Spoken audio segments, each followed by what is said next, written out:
আমরা অনেক সময় বুঝতেই পারি না, কিছু না বলেও আমরা অন্যকে অসম্মান করছি আমাদের শরীরের ভাষার মাধ্যমে।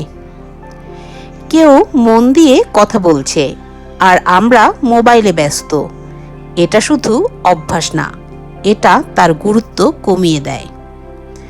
হাত গুটিয়ে রাখা, মুখে বিরক্তি, চোখ অন্যদিকে, এসব ছোট আচরণই বলে দেয় আমি আগ্রহী না।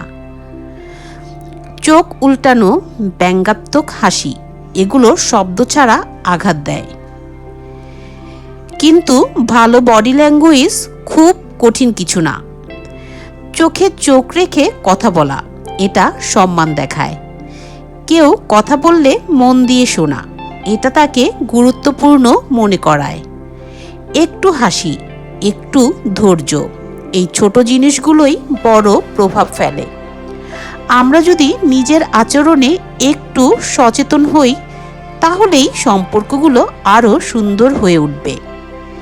মনে রাখবেন, সম্মান শুধু কথায় নয়, আপনার শরীরের ভাষাতেও তা স্পষ্ট হয়ে ওঠে।